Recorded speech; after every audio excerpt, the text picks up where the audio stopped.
Sausage. Hello, and welcome to another episode of First, the show where I, Marcus Nez, gives you my first impressions on a game. And this here episode is all about Slipstream, a retro racer inspired by classic arcade racers like Rad Racer, Outrun, Super Hang-On, Top Gear, and the like. Does it do a good job? Does it get the job done? It does. It's overall a pretty good time. There's one thing holding it back from greatness, from being something I would recommend to anyone who enjoys a good classic arcade racer, but where it counts, it gets the job done, and that is in the gameplay. Slipstream feels very, very good to play, as it is being a simple arcade racer, trying to be very much so like the early 8 and 16-bit era games. It's very simple. You have your gas, of course, because how are you going to go vroom, vroom, vroom without gas? Then you have your drifting and your drafting, which they call Slipstream, which might be an actual term for drafting and getting into that mode where you're behind a car and you're going woo, woo, woo, and then you hit the Slipstream and the text comes on the screen and you go whoosh and you can get past everyone. But the reason why it feels so good is because the drifting feels really good. I enjoy drifting in games, but I find the amount of control you have over your drift is not always the best. It's why I don't like games like Mario Kart. I just can't gel with it. There's something about it where it never feels right. But in Slipstream, the way you initiate your drift is to, and this is, pretty much how you do it in a lot of games, you let go of the gas, you tap the brake, and then you push on the gas again, then you're in the drifting mode. And what's so great about it is that if you are over drifting or under drifting, you can correct mid drift. You have a fair amount of control and it's pretty responsive, so you can adjust in the second or whatever in order to correct where your drift is currently going. And because of that, drifting just feels really, really good. I had a lot of fun playing this game because of how much control I felt I had over the vehicle. And it was funny because I actually thought the vehicle with the highest speed and the worst control stats felt the best. I didn't feel like I was losing control because of these supposed stats, and it's because the controls just feel that good. The music is okay. The majority of it just feels like it's cut from the same cloth.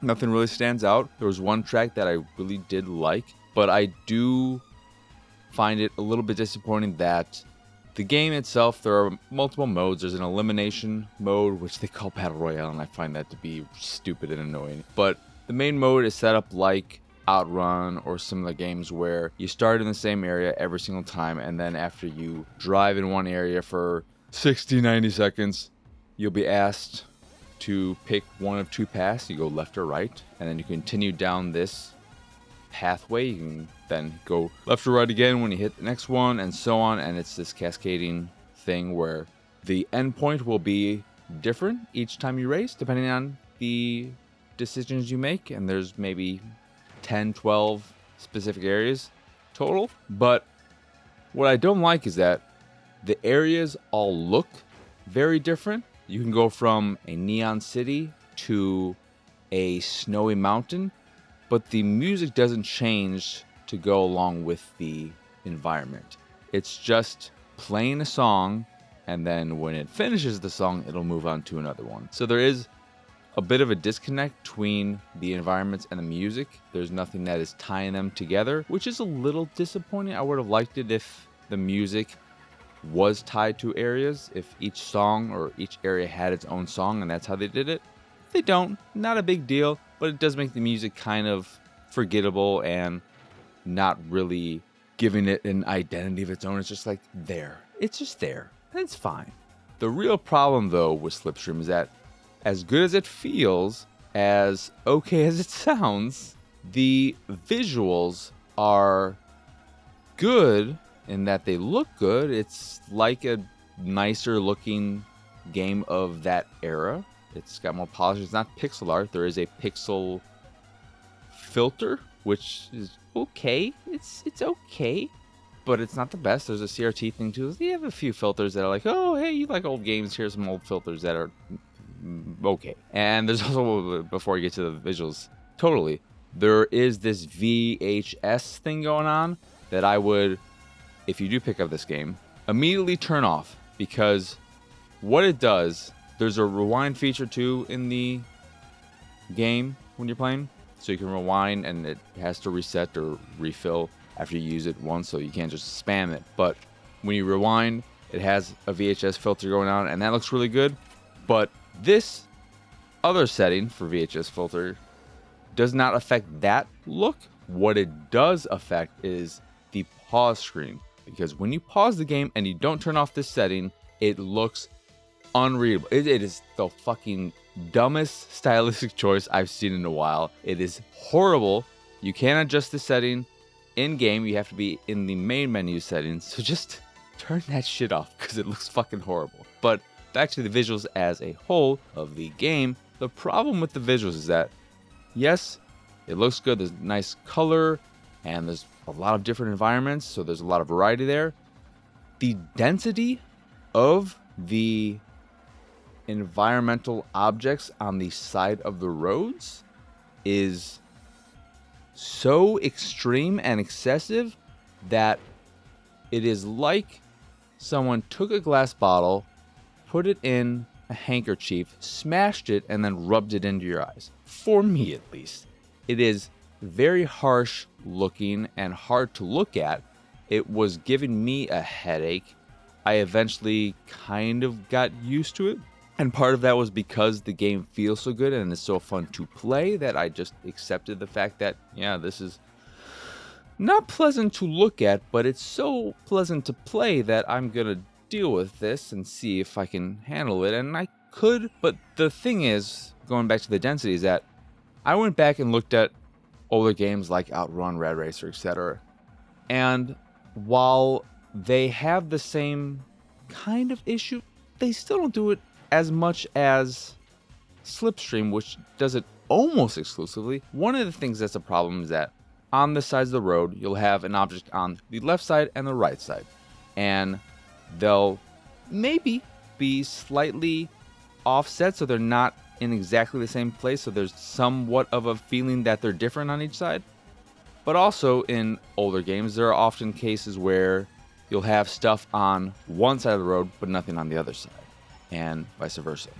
And there will be times where you'll have some stuff on one side that's different and the other side might have trees. So you might have trees on the side, the right side, and buildings and some bushes on the left side. And in Slipstream's case, most of the time, you will just have the same object that is basically copied and cloned in a ridiculously excessive fashion where there's no room to breathe. Even when older games, and it could have just been a technical thing that led them to doing it this way and not being as dense as Slipstream, and all for the better. But in Slipstream, so often the case is you are just getting the same images on both sides at the same excessive amount that there's never any time to breathe, because you're just getting this object shoved in your face over and over and over and over again, and it makes it really hard to look at times. It sucks because it is so fun to play that those who are like me and find this type of visual look grating and painful on the eyes, it's going to make it a lot harder to play. It makes it harder to recommend to everyone, like I said at the top of the episode. And it's a bit of a bummer just because there's a lot to like in the game, and there's this one big issue that, depending on you, may be a significant issue. So I implore you to, if you're just listening to the audio version of this, do check out a video if you're not wanting to check out this video, but check out this video and see if the visuals are a problem for you. If they're not, I highly recommend checking out the game because it pulls off what it's trying to do really well. It does evoke those classic 8 and 16-bit arcade racers. It's a lot of fun to play, and There's a decent enough amount of replayability there. There is multiplayer, but not online multiplayer. Kind of par for the course with these games often. And even if there was online, there'd probably be nobody playing because that's just how things go as well. But yeah, if the visuals aren't a problem for you, I highly recommend Slipstream. It was really fun to play. Music's solid. It isn't bad, but it's just not particularly memorable. And it just feels good. It's a really good feeling game with a drifting mechanic that I really, really liked. That was a highlight for me. How much control I had over the drifting was really, really satisfying. And it made the driving really, really good. I liked it a lot. But yeah, that is again Slipstream.